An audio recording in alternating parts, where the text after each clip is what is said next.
Hello folks, welcome to week 7 of Ray's Tech Tips. Today we're talking about shooter housings, and when he brought this up last week I thought, wow, what a boring subject. What's there to say about shooter housings? And then come to find out that there's a whole lot of differences and details about these things that an entry-level person might not know, and even an experienced person certainly probably doesn't know at all. Ray, tell us something. Ball shooters, ball plungers, they're important to get the ball out into the playfield. It's a simple thing to talk about, but it's important as far as mechanics and what goes into building up the actual assembly. So that's, I think, what should be covered. It's a simple thing that a homeowner can do to repair or make better or correct what was neglected. And it starts with the ball shooter. Some of them are electronic, some of them are push button, and it actuates a solenoid that fires a ball. Most of them are manual plungers, and there's different shapes, sizes throughout different manufacturers. And these are a short display of what you're going to find on most machines from Gottlieb, Bally, Williams, early and late solid state mechanical, electromechanical and solid state, and even Stern. Early Stern. Yeah, use the beehive type thing. So I guess the first thing is it mounts to the cabinet. Your standard one is probably going to look like this on a Williams game. It's going to have the W logo, and it's rectangular. The length of the ball shooter assembly itself is unique to the manufacturer. There are different lengths. Gottlieb used these, which are 7 5/8 long. Williams used this, which is probably a little shorter. Oh no, it's actually longer. Longer, okay. It's about 3/8 of an inch longer. And Sega Stern is probably somewhere, yeah, it's shorter than everybody. So the new Sega and Sterns are a little shorter of a rod. I know, it doesn't look, yeah, maybe Just slightly? yeah, just slightly. The reason that's going to be critical is it depends where the end of the rod is going to leave your tip in the playfield shooter lane. Sure. Because the ball is supposed to rest on a metal piece that's U-shaped, and the shooter rod sits behind it, and then that lines your ball to go straight up for the shot. If it's off, the ball will go curved. A lot of games have skill shots involved, which is another reason why this is critical.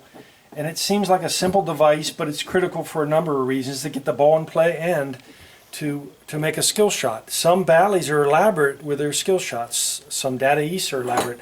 I guess it has to do with the game, the model, and yeah, some of the old stuff you just plunge it onto the table and yeah, off you go. and then that leads you to spring strengths. But we'll start out here with the length of the rod is special. There are several different ends. You've got plastic. Your earlier games used metal, and they polish up nice if you're inclined to do that. Some of the Bally solid states had this pointy shape to them. What that was for was abuse of the game. People would palm it And it would bang on it. and it would hurt. Yeah, it would hurt, so it discouraged doing that. And what that abuses is the barrel spring. Barrel springs are important for a number of reasons. Wasn't there, you told me a story once about this guy who walked up to a ball shooter on a brand new pin, and it was in a bowling alley or something. Yeah. And what did he do? What did he do to it? They pulled the rod out and bent it. Oh, I thought he broke the front of the cabinet off. Didn't he? He did that after the rod bent. What a nice guy, wasn't it? Yeah. And it was an Atari. It was an Atari. Superman. Because he was mad at it because Yeah. it didn't work. Probably No, it it was didn't new work. and it didn't work. It was new and it didn't work, yeah. Well, shout out to your buddy from high school if he's out there watching. I don't know. Give him a call later. Anyway, the distance that this spring takes up is crucial because that places this in the ball shooter lane at the right distance. When these get older, or when you abuse them by collapsing them like that, you shrink the spring. You actually ruin it. And you can see that This was once this long, and now it's a quarter of an inch shorter. Fatigued. Yeah, some of them get so collapsed and break, they actually go down to nothing, and this goes out into the alley, and you can't make that. The ball will actually hit this coming out. So to start from the beginning is to correct all this, and then you've got a good skill shot, and you can get the ball out in the alley right. Another thing that goes wrong is these sleeves wear out. Or in this case, are broken. Yeah, the end breaks off. It has an end to it, a flat end. And it's a special diameter. It is not a coil sleeve. It is a special diameter and length. It fits inside the housing. These generally fit in, it goes in this way. From the back, sure. These generally fit in Bally Williams games, the later stuff, the WPC stuff. When this breaks off, in here is where it broke off. You can see the other plastic piece. It's floating around there. Yeah, the reason it broke off is this spring is banging on it and it breaks it off. This is an assembled ball shooter that's done incorrectly. First off, what somebody has done here is they have put a washer on this side of the barrel spring, which is correct, but they put a washer here, which is not correct. There's no washer goes here. The washer goes in here to prevent this from happening. Who knew? Yep, 2 washers are needed along with the barrel spring. One goes here to keep this spring from chewing the housing up. It doesn't matter about this end of the ball shooter because this doesn't get chewed up by the spring. This does. This is usually hard. But also you want a washer here between the spring and this, or else this is going to happen.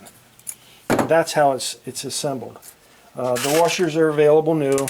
You need 2 per. There's a choice of retainers on the end.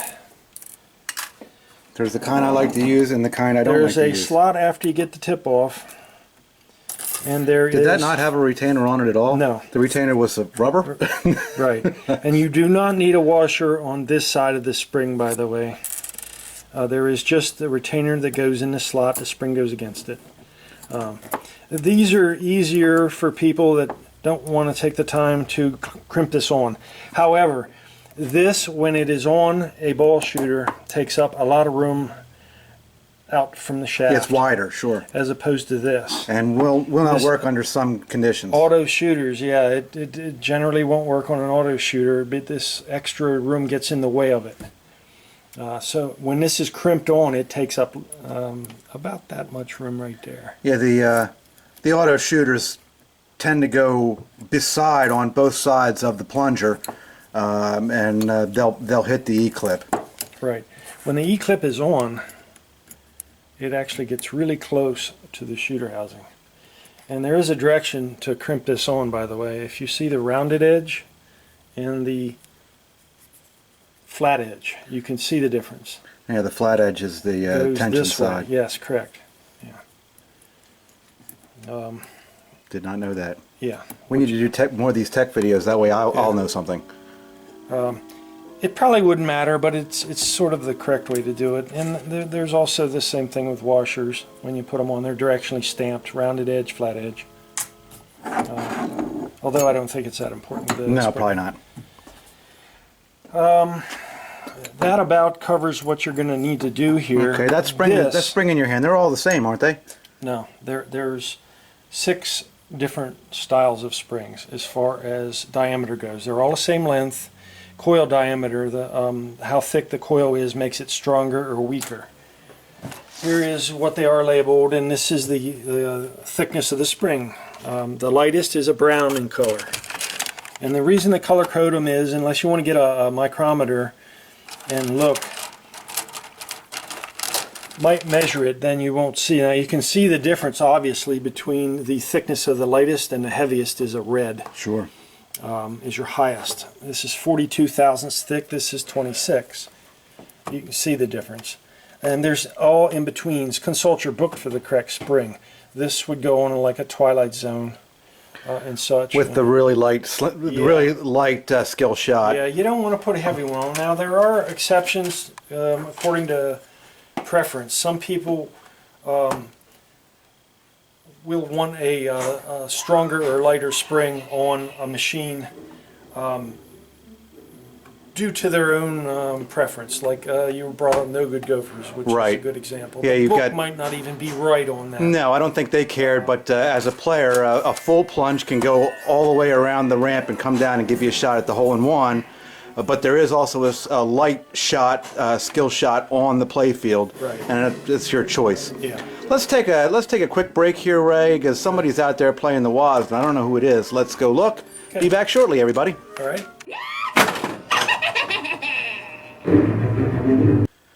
Okay, folks, we're back. Where were we, Ray? Pick it up somewhere. We just left off with Oh, we were talking about the springs and skill shots and spring strength and... barrel springs are all the same on all games. There's different colors available. Some sterns came in black, but the chrome barrel spring is the same for all games. is the nicest. The, EMs. the stern ones are not coated and they will look ugly pretty quickly. Right. These are unique in strength, but there again, it's the same diameter, same length, same tube diameter, and same length for all games, regardless of manufacturer. Does that double for us? I know some of the old ones had really short, some of the really old stuff had unique short shooters, did they not? Yeah, but you're getting to wood rails. We're covering Okay. 70s. They would be 60s. different Yeah, though. they would. Okay. You know, Gottlieb had their own idea about how far back to place the keeper. As you can see, the keeper is placed back far on the shaft compared to other games. This is critical for when you're doing. Of course, that has to do with the length of the Well, shaft. and the game is designed around that. And then this is a Gottlieb, and the plate, the mounting plate is different. They didn't want to do what these guys did in Bally Williams with your newer games. They Right. actually did this. What That's this is this. Sure. This doesn't break. It's a real thick assembly, so maybe that's a better idea. So there's differences. Of course, Data East labeled some of theirs, and they did make it out of steel. It's aluminum. And it has their logo on it. Yeah, and there's some variations over the years. This is a very old, probably a 60s, early 60s Williams game that this was on. And it's rare because it's plastic, but it fits a very old Williams pinball. You know, we've got a Capcom in here. Yeah, Stern, Capcom. You can buy new assemblies. This is a brand new assembly. As Stern sold it, this is the off color. It's not a chrome barrel spring. Right. This is what they did. But this is a brand new one, and as you can see, they put the washer in the right place to keep the spring from... they don't use this sleeve in sterns. They come out with oil-light bearings, but they're only partial. They only go in about this far. They do crack. Oh. The end will break off. If this washer is not here, this spring will do that. Same thing here. You got a washer on this end, And the same and nothing duplicate here. sleeves, This yeah. is correct. This is brand new. It has never been apart. And they're using, they're even using a washer on the E-ring side, which is interesting, but it ain't necessary. But that's a brand new stern part out of the box. So I incorrectly called this a Capcom. Stern. It's another Stern. They may be identical. It might be. Some of these are not. They're made by a manufacturer for the companies, but Sure, like they're years contracted. years ago, the Bally's and Sterns were identical in a lot of areas because they were Same manufacturer contracting the same parts. distributors. Let's tell us about this really pretty shiny one here, real quick. Just touch on that if you would. Yeah, it's a rechrome piece, brand new. It's an original design, like the Williams, only it doesn't have the W. It's the modern Bally Williams, the ones you'll see Yeah, on you can theaters and Totens and Yeah. yeah. You can see they duplicated the thing except for the trademark Williams, and it's just generic plain. I like it. It's an easy way to make a machine. They did a much better chrome work Oh than yeah, these guys did. it's a cheap tune-up. I know that Mad Amusements supplies those, and we stock them because it's just such an easy and really inexpensive tune-up on the games. Yeah, even brand new, these didn't look like that. No. These are very thin plated. Uh, Bally solid states are different than Gottlieb. They had the same idea, only it's very similar, different shape. different sleeve, different plate. Yeah, the plate has their logo on it. Right. A little different so shape. yeah, different. And of course they use studs just like this. These guys didn't. They used the screws and plate. plate went on. Tell us about that bare plunger you got back there. Touch on that real quick. It's for custom. You can buy them bare like this, without knurls or with knurls, or with a hole here, with a hole here. It's for making a custom plunger, like if you want to put an 8-ball here, or whatever it is you want, as long as it's custom heavy-duty stuff. I've seen people make customs for Scared Stiff, where it's an eyeball. Sure. Anything. There was this one guy who put a Corvette shifter knob on. real LS. It was I don't know what it was, a 6-speed. LS6. It was a blue anodized. Yeah, we'll have to show a photo of that because I know who did that. Yeah. And Pop, 94-year-old Pop, did the machine work on the knob to make it appropriately thread on there. Well, that was something else.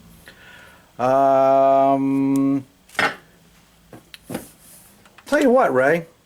Can we show these folks how to take this piece of old garbage and make it look like it deserves to be on a game? Sure. All right. I guess well, show us how you do it. I know how I do it, and I just did it the other day. It's going to take us about 5 minutes. And this is the kind of workmanship you don't see out of the other shops. Where are we going with that? First? I know what I would do. I'm following you. I guess we could glass bead it. Good idea. That's what I would do.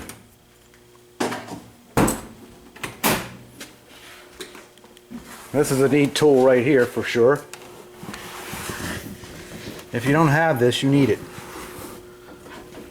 I won't turn on the vacuum because it'll make it too noisy. We'll hear the compressor in a second.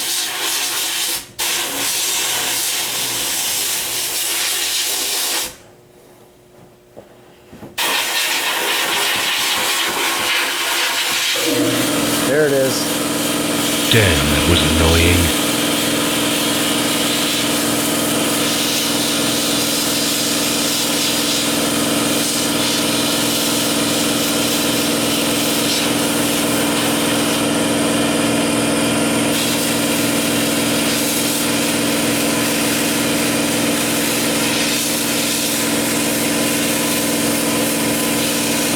The one we have on eBay right now, I just did this too as I was looking through our stock of pile of junk shooters.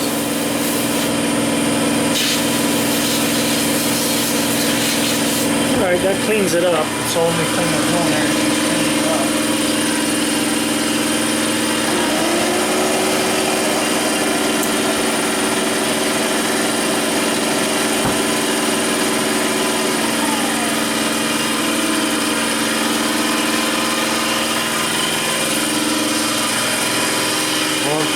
Tell us where we're at now. Well, it's a little pitted. It's not going to be new, but it's so far we've spent $0 on that. Right.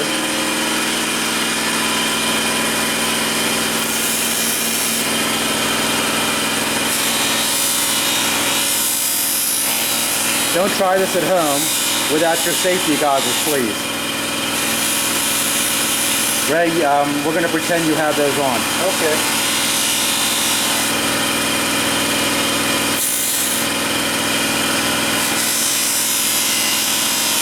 You know what you haven't tried on this yet is your mobile spinning green pad lockdown bar tool. Yeah. That'd probably work better.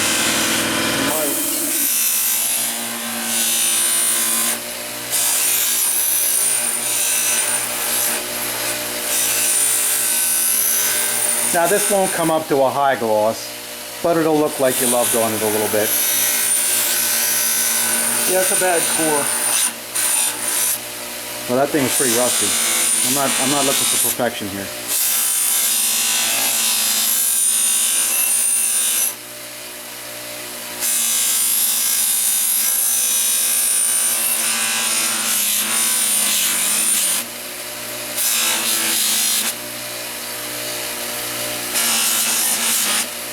Okay, that ain't bad.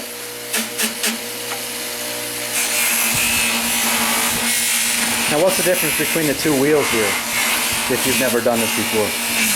Gray is your polishing, it's abrasive. White is your finish coat, which is less abrasive. Okay, and same with the bucking wheels themselves. One's hard, one's soft. Right, correct. Advertisement for Harbor Freight here. Wow, what was this buffer? About 30 bucks? Yeah. And the stand was probably another 20.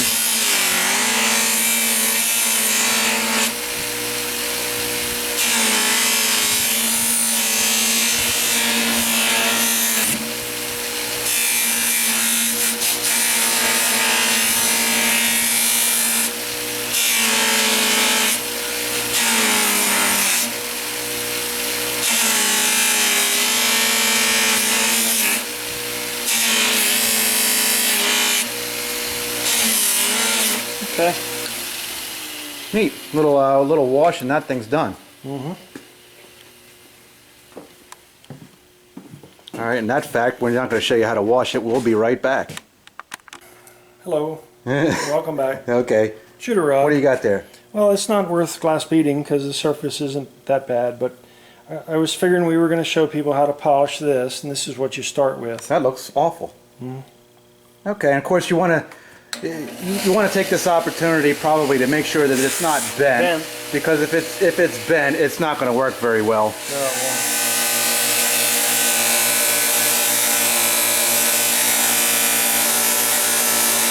I know watching the length of this is going to be a little bit painful, but we just want to show you that it doesn't take an hour. It really only takes about 2 or 3 minutes, and the will to do it.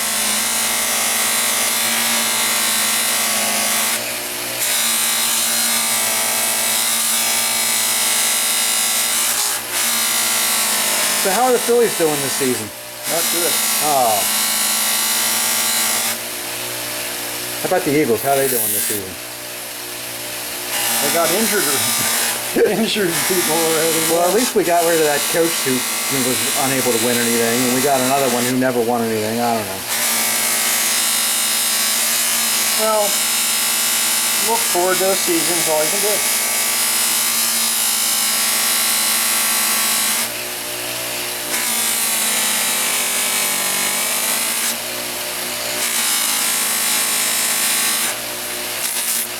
And now, even if that thing's gouged up or got serious scratches in it, as long as you got a little bit of patience, you can generally get them out. Yeah. Even if you got to start with something really aggressive like a drill and some sandpaper. What'd you do? Break my tool? Yeah. I've seen this knife before.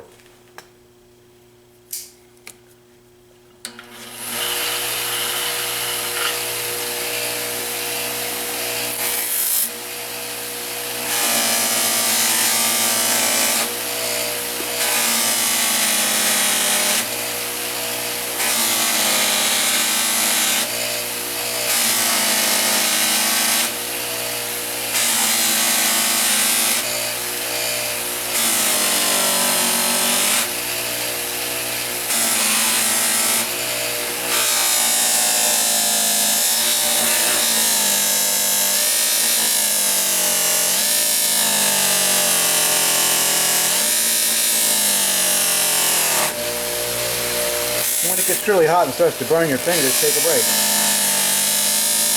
You got any feeling left in your fingers, Ray? No. I don't. Did I tell you a haunted house caught on fire yesterday? No, you didn't. Yeah, I did. I was working on it with it on, and I was actually filing a switch for, what was it? For one of those slingshot type of the bat targets. Yeah. I was filing the switch, you know, with the game not only on but actually in game, you know, live. And the switch, the metal, caught on fire. I don't know how that happened. Yeah, there's a lot of voltage going through that. So it burnt my finger, and Jimmy laughed at me.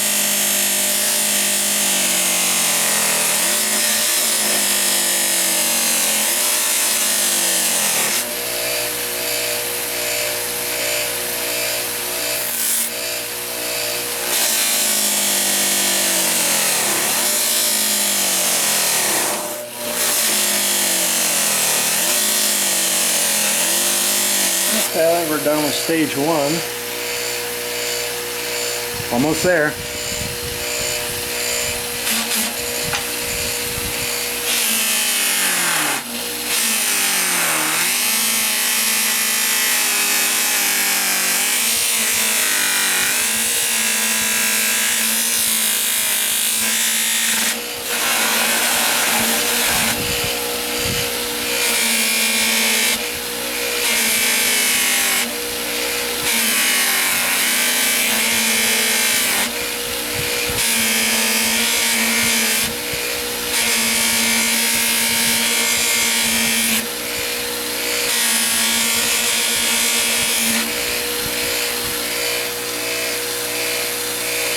Yeah, that's about right. Yeah, now that's as far as you go with the machine, and then you can wipe off the... Yeah, you can take it one step further by hand with that. I'm going to show a picture of the bottle stuff that we love. We found the right goo. Right. And everybody needs to send us $1 for this tip. Here, hold that, Mike. Yeah, thanks. All right, where are we going? Let's put this thing back together. Hold it. Yeah.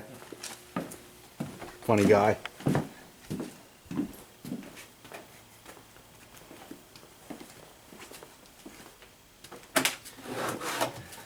Alright. And you're using a new sleeve.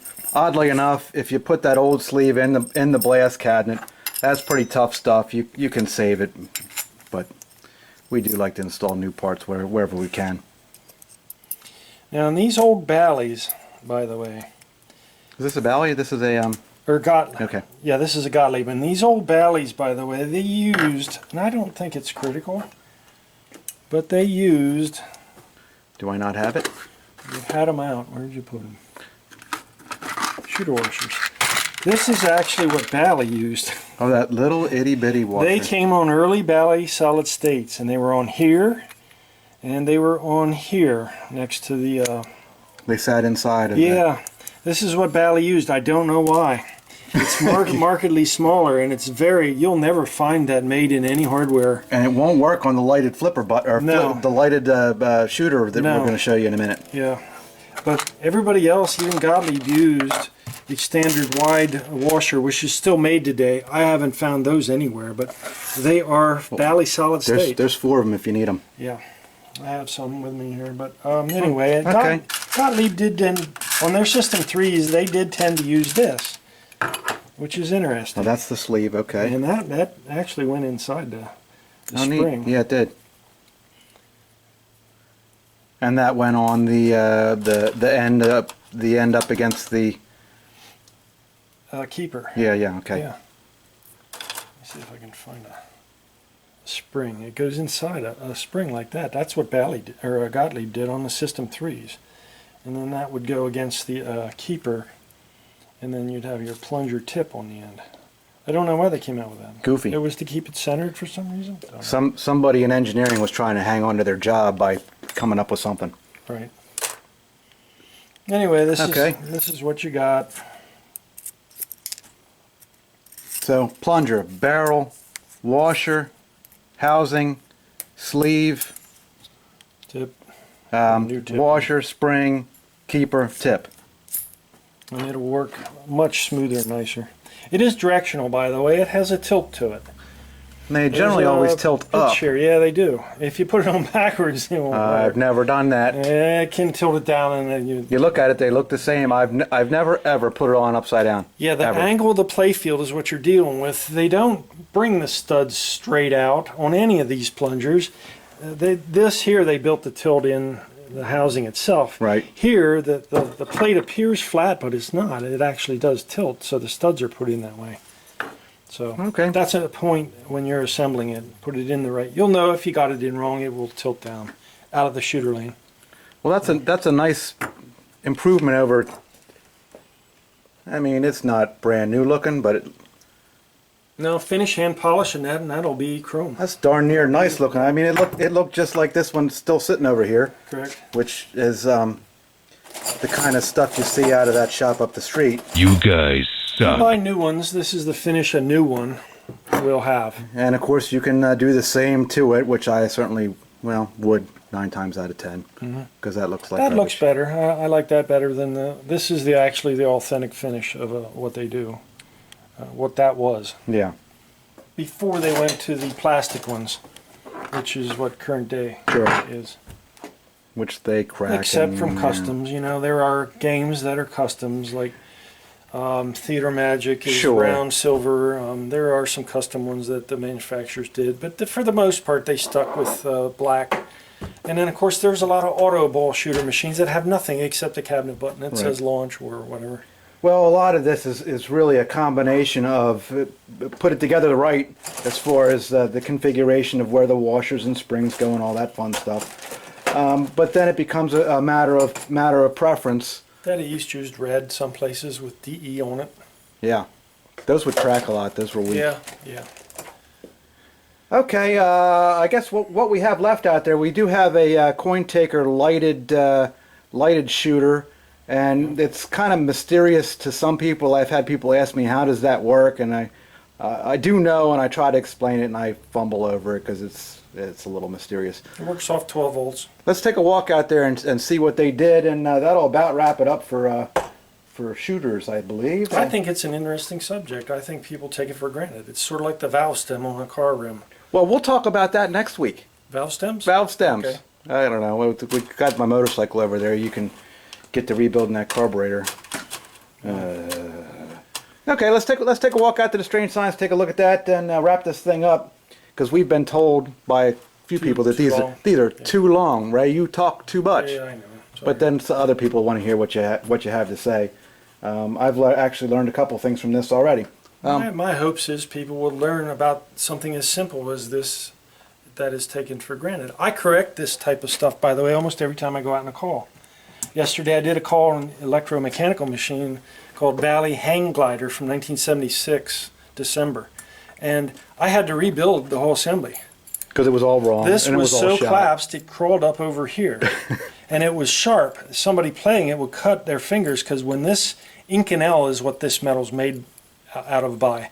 Inconel is a spring steel. This is not mild steel. It's not hardened steel, because hardened would crack with a few cycles. Mild would collapse right away and wouldn't come back. Which is one of the problems with the Eclipse, is they're hardened steel, right, and they right.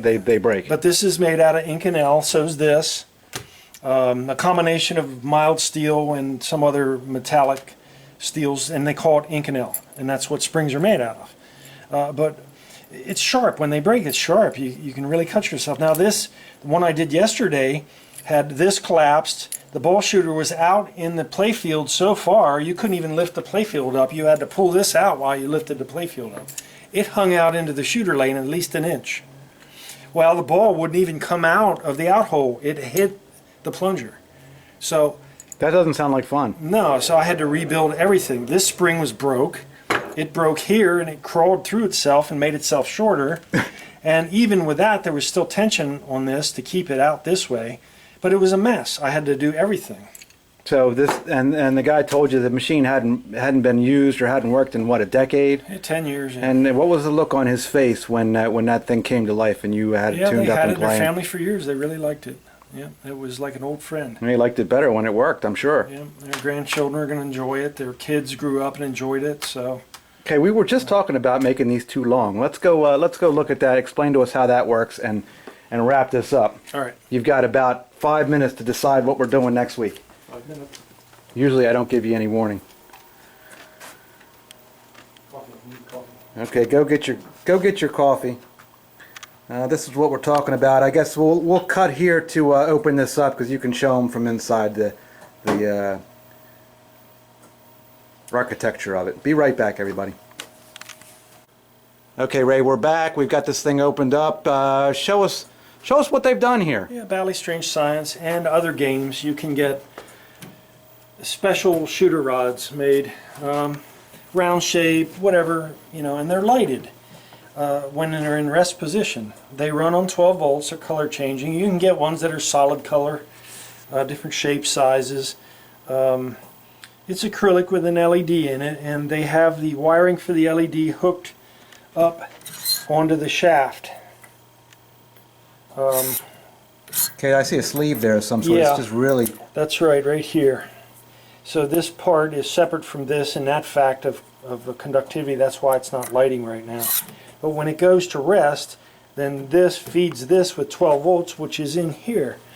What they're doing is they're dragging Let me come around you here.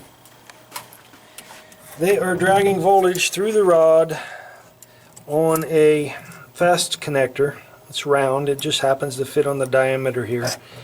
And it will feed 12 volts to this through the rod at rest position. Right, and The ground is also on the plate. And the other wire is running up to the plate there in the very back. It bolts onto the plate. Right, and it's ground. So you got 12 volts here and then ground there. It's as simple as that. Only at rest, because that's when the washer contacts to make the connection is right here actually. This is where your 12 volts is On the other side of the sleeve they put there. And that's why this hooks to the washer, and then the washer hits hooks the plate. Yes, and that's your 12 volts. It's very simple. Nothing. That's not that mysterious. No. How but come nobody doesn't know? How it's come nobody knows what that is off the top of their head? Just It's a clever little way to make a neat looking add-on mod. yeah. Well, you know, a lot of these games were designed, especially the Strange Science, to be cheap. You know, they even went with generic artwork on the side of the cabinet when they stamped this thing out. They weren't interested in that type of feature in the slightest bit. No. But now that these are being in homes, you know, we want them to be as personal for ourselves. It's personalized and it's a hobby, and people enjoy doing this. This is something that a user that owns a machine could do himself. Yeah, and it just makes Without it more interesting. Same with the LEDs, and you can really take these things basically as far as you want to go with them. Mm-hmm. It's a good indoor hobby. It doesn't have the liability of being rained on or weather or driven or crashed. You control its environment totally. So it's a practical investment, and it's fun to do. That's why there's a lot of people in this hobby doing these things, and that's why this type of thing is popular. And that's why these tech tips help people like this out, because there's really little place to go to read this kind of stuff. You need field experience to know what to do and what not to buy. There are millions of parts on the internet, and you don't need all of them to do what you want. So we're some mods are better than others. We're going to attempt to show a countless number of these tech tips and cover different things at different times. Is that a disco ball mod back there? Where can I buy that? Anyway, we'll come up on that some other time. Okay, I gave you fair warning. What are we talking about next week? Well, oh, you didn't think about it. No, I didn't. I would say we're going to talk about replacing switches, sub-miniature switches, leaf switches, and micro switches. When to replace them and what the symptoms are with them, because that little device can be tricky. The ball rolled down the out lane, and I didn't hear any noise. I wonder why I didn't hear that. Right. Damn, that was annoying. I'm going to go over that because that has to do with gameplay, and that's important. And that's as important as a controlled lamp, which indicates where you're at in the game. And of course, there's on the leaf switches, there are proper adjustments as to how close they should be and how. And there are different ends, wire ends. There's about a dozen or more different wire end switches in different sizes. And there's indicators to know when they're bad or when they're good and what to do and how to find that. And we're going to cover switches from the playfield, wiring, how to trace problems, going into the MPU where the switches report, how to test the board if you don't know if a switch or matrix or row column is bad, how to find out whether your board's good or not. I learned that without you telling me. Right. Okay, well, the phone's ringing. That means let's get off here, Ray. Thanks for sharing. Everybody, thanks for joining us. We'll see you next week. Very good. Bye.